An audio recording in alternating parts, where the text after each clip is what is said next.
Advocate T B mini അതിജീവിതയുടെ മൊഴി എടുത്തില്ല എന്നതു മുതലുള്ള ഒരുപക്ഷെ ഈ റിപ്പോർട്ടിന് സമഗ്ര സ്വഭാവമില്ല എന്ന് കാണിക്കുന്നതും റിപ്പോർട്ട് ഒരുപക്ഷെ 118 എന്ന നടിയെ ആക്രമിച്ച കേസ് എന്ന മുഖ്യ കേസിനെ കൂട്ടിക്കുഴക്കുന്നത് അതിലൂടെ പ്രതിയെ സഹായിക്കുന്ന അടക്കമുള്ള നിരവധി പരാതികളാണ് ഈ വിഷയത്തിൽ അതിജീവിത ഉന്നയിച്ചിട്ടുള്ളത്. ഇക്കാര്യത്തിൽ എന്ത് റിലീഫാണ് തേടുന്നത്?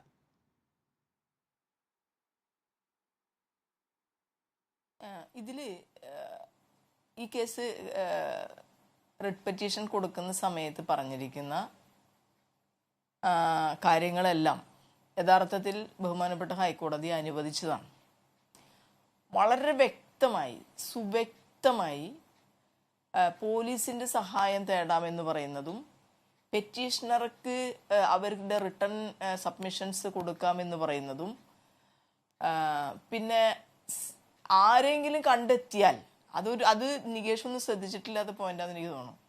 ആരെങ്കിലും കണ്ടെത്തിയാൽ ഫാക്ട് ഫൈൻഡിങ് എൻക്വയറിയിൽ ആരെങ്കിലും കണ്ടെത്തിയാൽ ക്രിമിനൽ പ്രൊസീജിയർ കോഡ് അനുസരിച്ചിട്ടുള്ള എല്ലാ നടപടികളും സ്വീകരിക്കാമെന്നും പറയുന്നതാണ് ആ ജഡ്ജ്മെന്റ് ഡയറക്ഷൻ.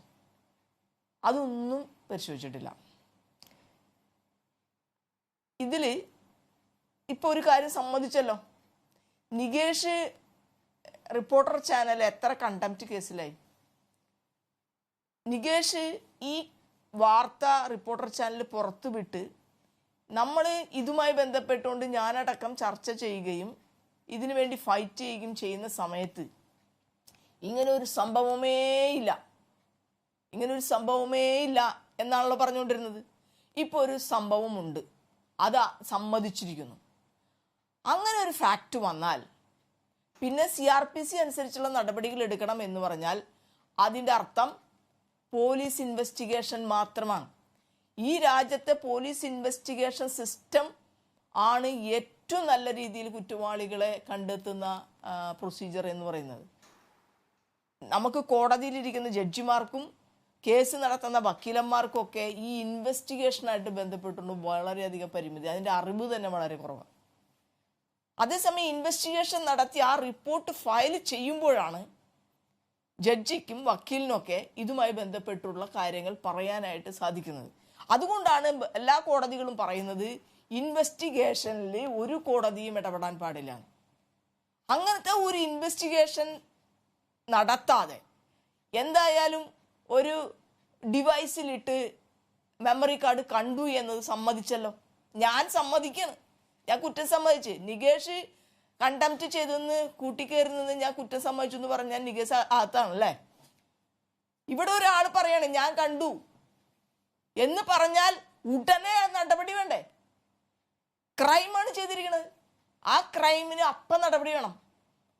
പക്ഷെ പറയണത് 118ന്റെ നടപടികൾ കഴിഞ്ഞതിന് ശേഷം ഞാൻ നടപടി എടുക്കാം, അതുകൊണ്ട് വേറെ നടപടികളൊന്നും പാടില്ല എന്നും പറഞ്ഞ് ഹൈക്കോടതി ജഡ്ജ്മെന്റിൽ പറഞ്ഞിരിക്കുന്നതിന് പകരം ജില്ലാ ജഡ്ജി ഹൈക്കോടതിക്ക് ഒരു റെക്കമെൻഡേഷൻ കൊടുക്കുകയാണ്.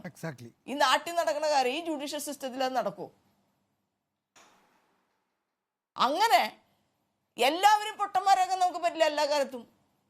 ഞാനൊക്കെ നികേഷിനറിയാലോ, എത്ര ദിവസങ്ങളായി നിങ്ങളാരുമായിട്ട് നമ്മൾ കണക്ട് ചെയ്യണില്ല. ഇപ്പൊ തെരഞ്ഞെടുപ്പ് പ്രവർത്തനമാണ്, ഞാൻ ഒരു തെരഞ്ഞെടുപ്പ് പ്രവർത്തനത്തിലും പോകുന്നില്ല. അത്രയും നമ്മൾ ഡീപ്ലി ഇതിൽ കിടക്കണം. അപ്പോൾ ഒരു വിവരമില്ലാത്ത ആളുകളല്ല നമുക്ക് ചുറ്റുമെന്നും കൂടി കണക്കാക്കണം. പിന്നെ നമ്മുടെ ജുഡീഷ്യൽ സിസ്റ്റം എത്ര വലിയ സിസ്റ്റമാണിത്. ഏറ്റവും താഴെ നിന്ന് തെറ്റുകൾ സംഭവിച്ചാലും, ഒരു കോടതി തെറ്റ് സംഭവിച്ചാലും നമുക്ക് അടുത്ത കോടതികളിലേക്ക് പോകാനായിട്ടുള്ള സ്പേസ് കിടക്കുന്ന ഒരു സിസ്റ്റമാണിത്. പ്രാഥമിക അറിവ്, കോമൺ സെൻസ് നിങ്ങൾ ഈ കേട്ടുകൊണ്ടിരിക്കുന്ന മുഴുവൻ മനുഷ്യരും വിചാരിക്കുന്നുണ്ടാവും. ഞാൻ അവിടെ പോയി കട്ടു എന്ന് ഒരാളോട് പറഞ്ഞാൽ ആ കട്ട മുതൽ കണ്ടുപിടിക്കണം. ഒന്നാമത്തെ കാര്യം, ഫസ്റ്റ് വേണ്ടത് ഒരു FIR രജിസ്റ്റർ ചെയ്യണം. FIR രജിസ്റ്റർ ചെയ്താൽ കോടതിക്കൊന്നും പോയിട്ട് FIR രജിസ്റ്റർ ചെയ്താൽ ഈ സാധനങ്ങൾ കണ്ടുപിടിക്കാനോ ഈ പ്രതിനെ കൊണ്ടുപോയി പ്രതി തെളിയിച്ച് ആനയിച്ച വഴി കൂടെ പോയി ഈ MOs കണ്ടുപിടിക്കാനോ നടന്ന സ്ഥലം കണ്ടുപിടിക്കാനൊന്നും പറ്റില്ല. തീർച്ചയായിട്ടും CRPC പ്രകാരം ഇത്തരത്തിലുള്ളൊരു ഇൻവെസ്റ്റിഗേഷൻ വേണം.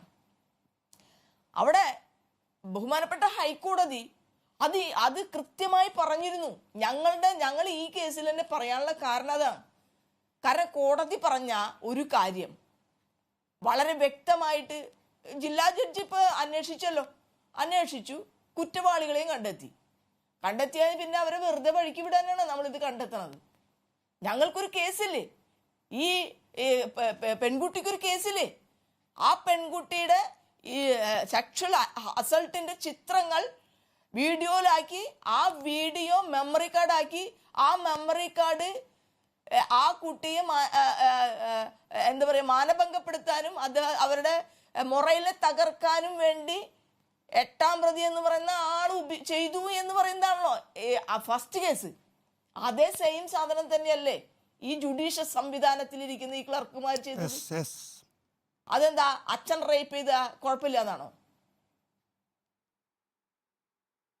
അല്ല, വളരെ പ്രധാനപ്പെട്ട പോയിന്റാണ് അഡ്വക്കേറ്റ് ടി. ബി.